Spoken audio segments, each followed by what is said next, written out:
In the quiet calm of a Monday morning, the Omega Fire Ministry's headquarters in Edo State was slowly coming alive. The air was filled with the usual scent of fresh polish and the soft whispers of early morning devotion. Apostle Johnson Suleman had arrived early, as this was his custom, spending the first few hours of the day in prayer and planning for the week's meetings.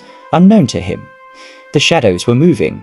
A cartel based out of Lagos, powerful and ruthless, had grown threatened by Apostle Suleman's influence. His fiery sermons, mass healings, and bold declarations against corruption had drawn attention, some admiring, others vengeful. The cartel had lost some of their own to faith men who had walked away from a life of crime after hearing the apostle preach. They considered him a threat, a problem, a man who had to be removed, and so they sent their answer, 4 highly trained gang members armed and dangerous were given orders to assassinate him silently. Their plan was cunning, disguised as newly assigned church maintenance workers, complete with forged documents, fake credentials, and Christian lingo. They spent a week blending in, memorizing schedules, and waiting for the perfect moment. It came that Monday morning. Apostle Suleman sat in his office, a serene, well-lit space with bookshelves stacked high with Bibles, theology texts, and journals. A laptop hung quietly on his desk, and a thick leather Bible lay open beside it. From his window, he could see the city stretching into the horizon. He sipped warm tea and continued reading from Psalms. There was a knock. "Come in," he said without looking up. The 4 men entered, their heads slightly bowed, masks of humility on their faces. "Sir, we were sent to check the electrical units in your office. There was a report of flickering last week," one of them said. Apostle Suleman looked up, smiled briefly, and nodded. "Please, go ahead." As they moved into position, tension coiled in the air. The leader of the group, known on the streets as Spider, pulled out a silenced Glock 19 from under his vest. The others took positions by the door and in the corners, ready to ensure no interruptions.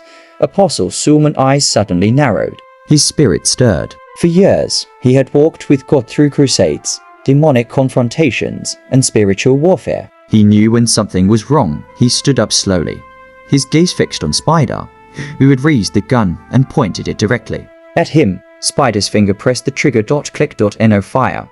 Confusion flickered in his eyes. He checked the magazine, the chamber. Everything was in place. He aimed again. Click. Nothing.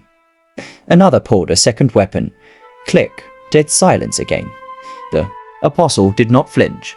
Instead, he raised his right hand and began to pray. His voice was calm but commanding. "Father, I thank you for your promise that no weapon formed against me shall prosper, and every tongue that rises in judgment shall be condemned." The office began to shift. A strange, undeniable weight filled the air, an invisible presence that made breathing difficult.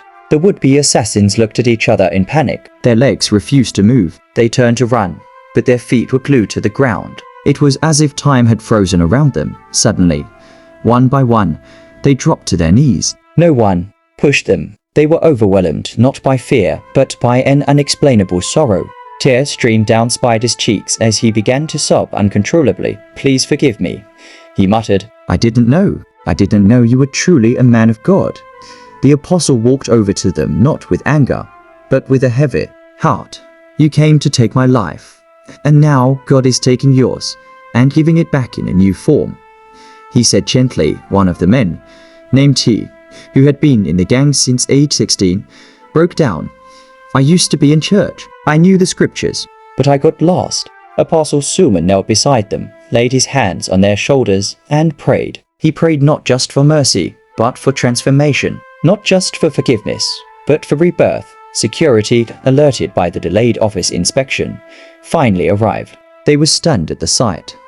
4 hardened criminals kneeling in tears, weapons dropped, repentance pouring from their lips. Word of the failed assassination attempt spread quickly. But so did the miracle that followed. Instead of pressing charges or calling the police, Apostle Suleman made a bold decision. He took the men under his wing. Arrangements were made with a Christian rehabilitation center that specialized in counseling and spiritual restoration. The men were given new clothes, new names in the faith, and a second chance. Months passed.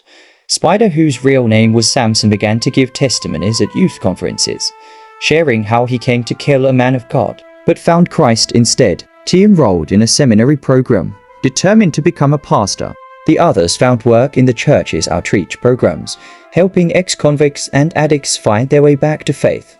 Apostle Suleman never once boasted about what happened. When asked, he would simply say, "The fire of God is real, but his mercy burns brighter." The cartel that sent the gang members heard what happened and fear gripped them. Every plan they made afterward failed mysteriously. Some among them eventually reached out to the church, asking for prayers. The apostle welcomed them too, not with judgment, but with open arms, and the office where it all happened remained unchanged. Bible on the desk, laptop humming softly, windows looking out to a city now partially transformed by the story of 4 men who tried to pull a trigger and found grace instead. God is still in the business of protecting his children.